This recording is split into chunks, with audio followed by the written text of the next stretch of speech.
ఏపీలో రేపటి నుంచి ఆరోగ్యశ్రీ సేవలు బంద్ కానున్నాయి. బకాయిల చెల్లింపులపై కూటమి ప్రభుత్వం స్పందించకపోవడంతో ఆరోగ్యశ్రీ సేవలు నిలిపివేయనున్నాయి నెట్వర్క్ ఆసుపత్రులు.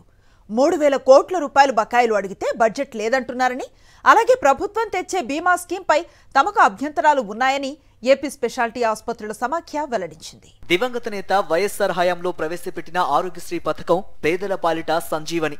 ప్రజల్లో విస్తృతంగా ఆదరణ పొందిన ఆరోగ్యశ్రీ పథకానికి మంగళం పాడేందుకు ప్రస్తుత కూటమి ప్రభుత్వం కుట్ర పన్నింది.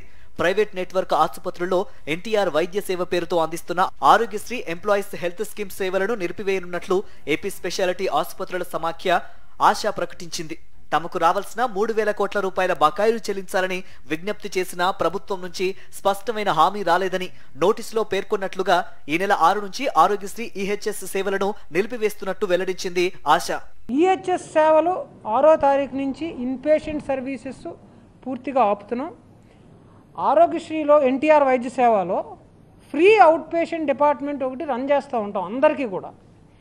అంతే తప్పించి ఫ్రీ అవుట్ పేషెంట్ డిపార్ట్మెంట్ మాత్రమే మానేస్తాం. అంటే ఈ నడువు నొప్పని, జ్వరం అని, తలపోటని వచ్చిన వాళ్ళని కూడా ఆరోగ్యశ్రీ ఎన్టీఆర్ వైద్య సేవలో చూసి మందులు రాసి పంపిస్తూ ఉంటాం, బేసిక్ టెస్టులు చేస్తూ ఉంటాం. ఇది ఒక ఎక్స్ట్రా బర్డెన్. దీనికి ఏం రీఎంబర్స్మెంట్ ఉండదు. గవర్నమెంట్ డాక్టర్ ఫీజు కానీ, మీరు రాసిన టెస్టులకు కానీ వేట్లకి రీఎంబర్స్మెంట్ ఉండదు. దీన్ని మాత్రమే 6వ తేదీ నుంచి ఆపుతున్నాం. కూటమి ప్రభుత్వం కొత్తగా ఇన్సూరెన్స్ విధానాన్ని ప్రవేశపెట్టాలని యోచిస్తోంది.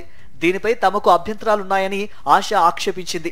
బీమా సంస్థలకు ఏ ప్యాకేజీ రేట్లతో బిల్డింగ్ కు అనుమతించారో వాటిని ముందుగా నెట్వర్క్ ఆసుపత్రులతో చర్చించకపోవడం ఆందోళన కలిగించే అంశమని ఆందోళన వ్యక్తం చేసింది. ఇన్సూరెన్స్ స్కీమ్ ను ప్రభుత్వం అమలు చేయడంలో తమకెలాంటి అభ్యంతరం లేదన్న ఆశ, అయితే బీమా సంస్థలకు ఏ రేట్లు చెల్లిస్తారో వెల్లడించాలని కోరింది. మేము ఈ ప్రభుత్వం పే చేయట్లేదని కానీ, మమ్మల్ని తక్కువగా చూస్తుందని కానీ అనట్లేదు. కానీ పాత బకాయిలతోనే మేము నలిగిపోయి ఉంటే దానిపైన చిన్న పుండు పడినా ఇంక మేము చేయలేకపోతున్నాం పరిస్థితి అది. అందుకని పాత బకాయిల్లో కొంత తీర్చండి అని కోరుతున్నాం. ఎందుకంటే వైద్యం ఎసెన్షియల్ సర్వీస్ అండి. నిజానికి ఆరోగ్యశ్రీ పథకం ప్రవేశపెట్టిన సమయంలో నిరుపేదలకు మాత్రమే వర్తించడంతో ప్రైవేటు నెట్వర్క్ ఆసుపత్రులు కూడా సేవాభావంతో వైద్యం చేయాలని నిర్ణయించాయి.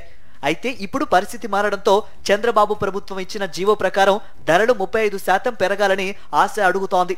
కానీ ఇప్పటి వరకు పెంచకపోగా కనీసం దానిపై ప్రభుత్వం చర్చించలేదు. ఈ క్రమంలో సోమవారం నుంచి ఆరోగ్యశ్రీ సేవలు నిలిపివేస్తున్నట్లు ఆశ ప్రకటించింది. ఈ నెల 25లోగా తమకు రావాల్సిన బకాయిల్లో మొత్తం 1,500 కోట్లు చెల్లిస్తే సేవలు పునరుద్ధరిస్తామని స్పష్టం చేసింది. దీనిపై చంద్రబాబు ప్రభుత్వం ఎలా స్పందిస్తుందో చూడాలి.